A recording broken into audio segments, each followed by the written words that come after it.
Olá, meus queridos, boa tarde. Aqui quem vos fala é o Edmilson, tá ok? Do canal aí Por Trás das Escrituras. Tá certo, galera?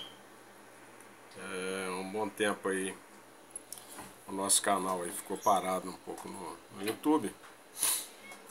Fizemos algumas postagens aí de alguns vídeos particulares e tudo mais, mas estamos aqui retomando, né, retornando aqui ao propósito do canal, e nesta feita trazer ao entendimento de muitos aqui o que alguns textos bíblicos, né, usados aí por boa parte aí da igreja cristã, né, para fundamentar a existência, né, do diabo, ok? Até mesmo antes, né, da criação do mundo, aquela questão de ele ter conspirado contra o Eterno, contra Deus, ok? Tentando colocar um trono acima do trono do Eterno. Isso, né, a maioria dos teólogos aí, né, utilizam de forma errada, né, os textos de Ezequiel 28 e Isaías 14. Ok, gente?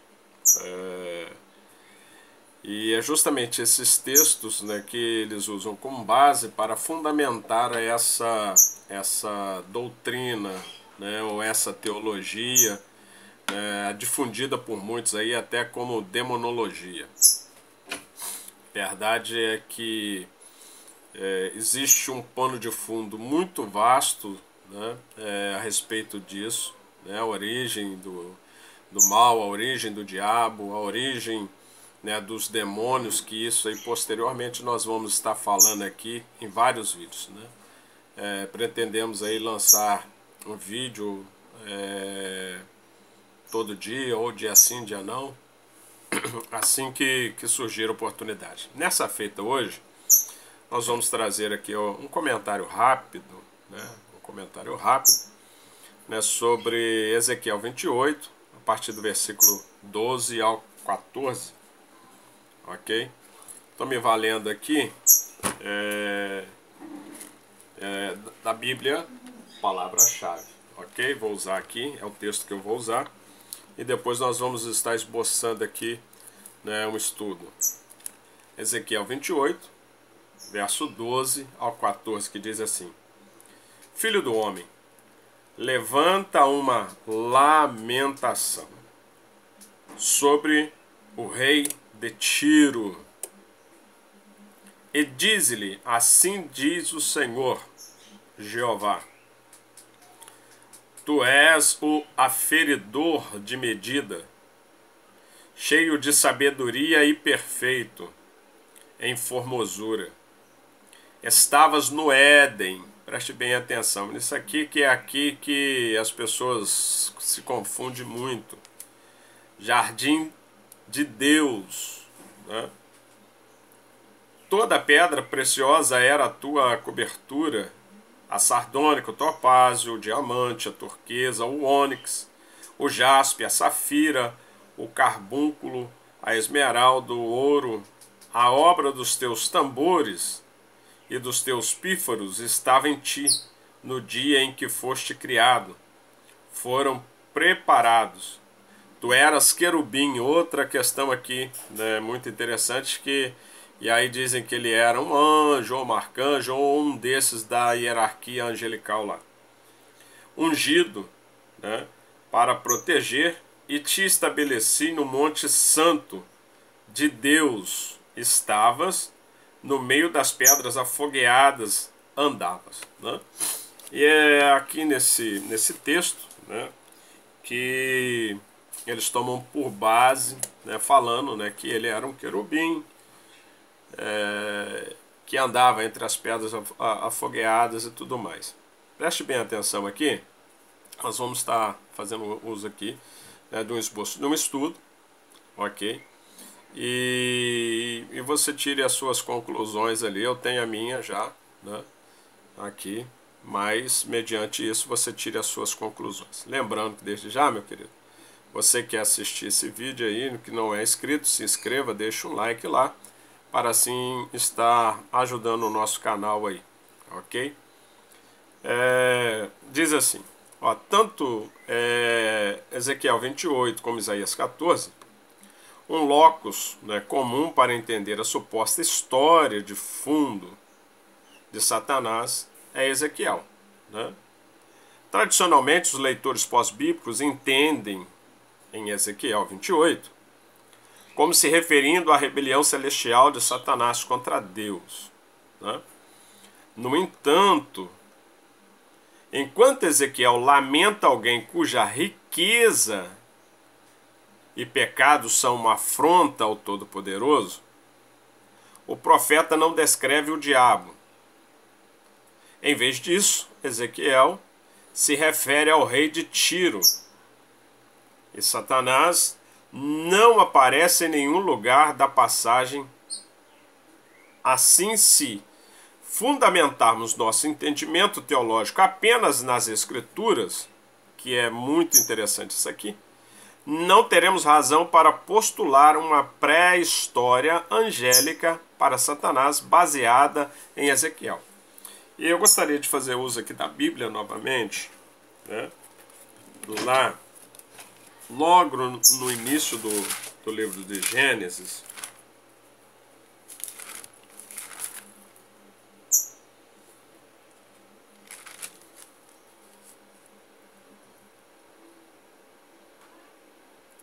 livro de Gênesis, capítulo 1, verso 16, diz assim: E fez o Eterno os dois grandes luminares, o luminar maior para governar o dia, e o luminar menor para governar a noite.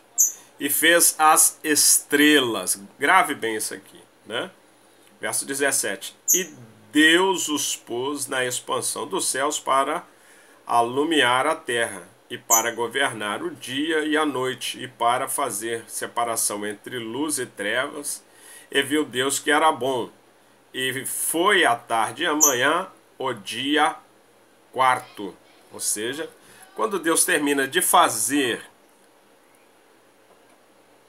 e criar tanto os céus aqui, como os luminares, né, para governar, ele criou as estrelas. Ou seja, o céu não era existente. Ok? O céu, né, não era existente. E aí nós vamos para Gênesis capítulo 2, versículo 1, diz assim: Assim os céus e a terra e todo o seu exército foram acabados. Ou seja, quando que os céus e a terra, interessante frisar que está no plural, né, os céus e a terra, né, foram acabados. E havendo Deus acabado no dia sétimo a sua obra, quando Deus terminou de concretizar, né, de criar os céus e a terra, isso foi o dia sétimo. E o verso de número 1 do capítulo 2 diz que todo o seu exército, ok? E para esse vídeo não ficar muito longo, né, estendido aqui, né, numa outra oportunidade nós vamos falar aqui o que é esse exército, tá? Não está relacionado a estrelas dos céus, né, nem nada, mas está relacionado aqui a poderes, a um exército mesmo, a uma convocação. Ou seja, para você entender melhor, quando Deus criou até mesmo os anjos para habitar nos céus, isso foi no sétimo dia. Tá bom? Só para você entender isso aí, e depois numa outra oportunidade nós explicamos melhor isso aqui. Mas vamos lá. E é justamente em cima disso aqui é que nós falamos que Ezequiel, né, ele não tem uma visão né, de uma cosmovisão transcendente e antecedente dos fatos da criação, justamente por causa disso, porque o próprio texto bíblico ele não narra essa situação, ok? Em Ezequiel, Deus se dirige a um indivíduo dizendo: você era sinete da perfeição, cheio de sabedoria e de perfeita beleza. Você estava no Éden. O Éden aqui não é aquele Éden, ok? Lá do jardim, no início, lá do Gênesis, não. O jardim de Deus, ou o jardim dos deuses, ok? Era algo que o rei de Tiro ele tinha feito, né? Os jardins aéreos, tanto Nabucodonosor também teve essa mesma ideia construir ali. Ou seja, você era um querubim, né? Guardião ungido. E aí alguém chega e fala assim, mas ele era um querubim. O querubim aqui, o termo é queraf. Queraf vem do termo abençoador. E aí, para vocês entenderem o que significa, qual o propósito do escriba aqui, né, denominado por muitos como o profeta Ezequiel, o que ele quis passar usando esse termo querubim, ou queruv, né? Você volta para trás no capítulo 25, 26 e 27 de Ezequiel, que você vai ver, né, por que ele ganha esse nome, né, por que ele era abençoador, ok? Não tem nada a ver com anjo, né? O ungido aqui, ele foi separado, né? Alguém que tinha um papel específico, né? Apesar de sua alta posição, o destinatário exibiu injustiça, Evel, né? E pecaram, né? Ratã, né? Portanto, Deus diz: eu te bani, querubim guardião, seu coração se orgulhou por causa da sua beleza, então eu te joguei no chão. Versículo 15 ao 17. Muitos leem essa passagem como uma referência à serpente no Éden, né? Que também vai ser um próximo estudo que nós vamos estar falando ali. E depois vinculam a serpente satânica a um anjo expulso. Contudo, imediatamente antes dos versículos acima, Deus diz a Ezequiel para levantar uma lamentação sobre o rei de Tiro, né? Melech-Tzol, né? O profeta se dirige a um rei terreno, não a um rebelde primordial no céu.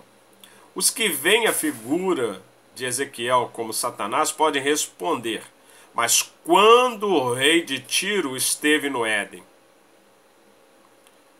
O Deus do jardim.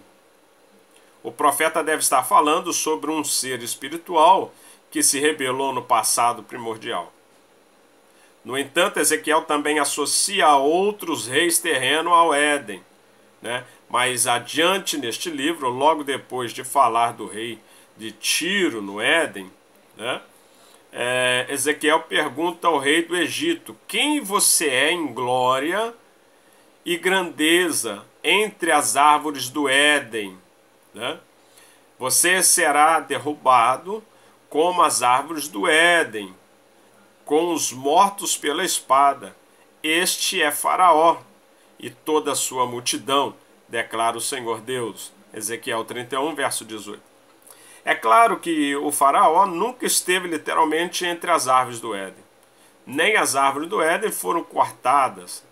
Ezequiel coloca reis estrangeiros no Éden, metaforicamente ridicularizar sua glória percebida, comparar-se a esse monarca com entidades do Éden, em uma hipérbole profética de que destaca a inadequação dos governantes terrestres diante de Deus. E aqui, né, existe aqui umas passagens, né, justamente que fala de que Éden é esse aqui, ok?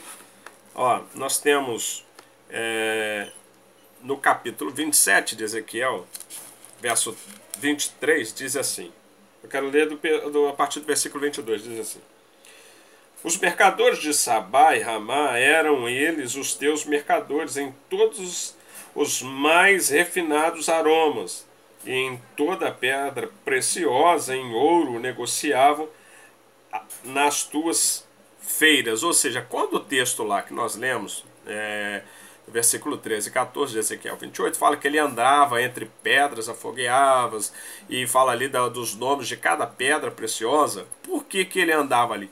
Porque ele tinha muita gente que vendia pedras preciosas, minerais ricos, né, a ele. E alguns desses povos é justamente Rabá e Ramá, né? Vendia muitas joias para ele. Além deles, tinha mais 3 cidades que ele comercializava. São elas Arã, Cané e Éden, né? Versículo 23 de Ezequiel 27. Os mercadores de Sabá, Sur, que o Mad negociavam contigo. Estes eram os teus mercadores em toda sorte de mercadoria, em fardos de jacinto e de bordados, e em cofres de roupas preciosas, amarrados com cordas e feitos de cedro. Ou seja, ele comercializava muita coisa, comprava muita coisa, né? Muita riqueza mesmo em torno desse rei de Tiro. E aí nós temos um relato desse Éden, que não é o paraíso, né? Deixa-se bem claro isso aqui, né? Em Gênesis 11, verso 31.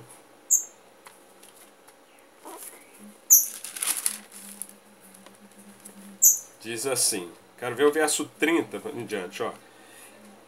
E Sarai foi estéril e não tinha filhos, e tomou Terá a Abraão, seu filho, e a Ló, filho de Arã, filho de seu filho, e a Sarai, sua nora, mulher de seu filho Abrão, e saiu com eles de Ur dos Caldeus para ir à terra de Canaã, e viveram em Arã e habitaram ali. Ou seja, Arã era uma dessas cidades que nós citamos ali do versículo 23. Aí nós temos aqui 2 Reis 19.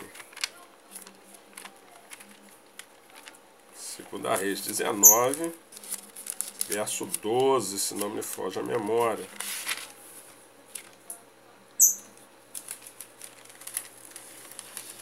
Diz assim: porventura os livrará os deuses das nações, a quem destruíram, como a Gozã e a Arã, Rezefé, e aos filhos de Éden, que estavam em Telassar. Ou seja, os filhos de Éden, né? É um local, né, que ganhou o nome do fundador ali, do patriarca, né? O chefe de tribo, né? Isso é normal. Canaã, e tantos outros ali, Arã, como Arã também ganhavam nome ali. Aí nós temos aqui, olha, Ezequiel não está se referindo à beleza perfeita ou à mercadoria de Satanás, mas a de Tiro, pessoa, né, e rei. Finalmente Ezequiel chama o rei de Tiro de querubim, queruve, né? Se esse querubim se refere à serpente enganosa no Éden ou a um Satanás antes do outono no céu, seria extremamente estranho que Deus designasse um querubim, um queruve, para guardar o caminho da árvore. Ele está falando aqui depois que ele expulsa, o texto lá diz, que ele expulsa, né, o casal do Éden, coloca um querubim e uma espada flamejante, né, que circulava em torno do Éden, né, impedindo, né, que o casal pudesse retornar ali. Mas interessante que o texto também nós temos uma problemática, que é expulso o casal, mas deixa a serpente. Não tem relato dele ter expulsado a serpente nem nada ali. Mas vamos lá. Se o querubim se rebelou contra Deus e se tornou Satanás, por que na terra ou no céu Deus confiaria mais querubins à segurança do Éden? É uma pergunta. A única maneira pela qual o lamento de Ezequiel faz sentido linguístico, contextual e teológico é se ele se refere ao rei de Tiro no presente do profeta, não a Satanás no passado, para a história. Ezequiel não é uma história de Satanás, mas um exemplo da soberania de Deus sobre todos os povos da terra.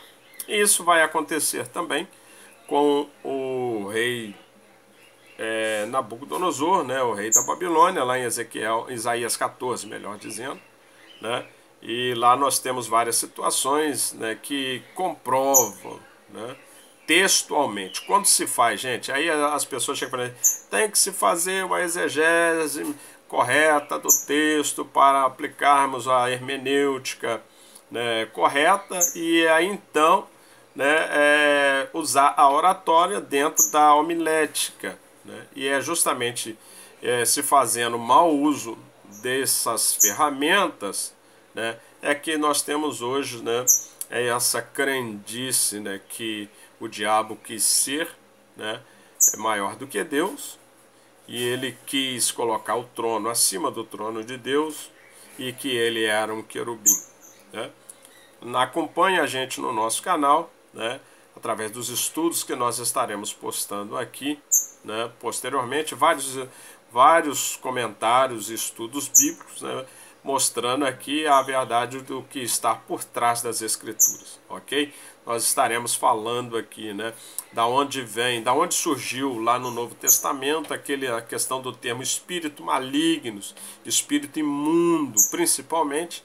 Nós vamos estar falando e mostrando aqui, né, da onde, né, que o escriba, né, ou os escribas do Novo Testamento se valeram, né, quais foram as literaturas existentes da época que trouxe esse entendimento, para o qual os mesmos adaptaram, né, nos seus escritos, e hoje denominados aí como Novo Testamento, ou os Evangelhos, né, Mateus, Marcos, Lucas e João, né, os sinóticos ali e o joanino, ok, gente? Agradeço aqui a tua visualização, o teu like ou dislike, né, a sua curtida aí num todo, né, e se inscreva no nosso canal aí, ok? Se você aí quer saber um pouco mais de forma simplificada, né, e sem misticismo e sem mitologia, né, o que está por trás das escrituras, acompanhe o nosso canal aí, né, se inscrevendo, compartilhando, né? Uma boa tarde a todos aí.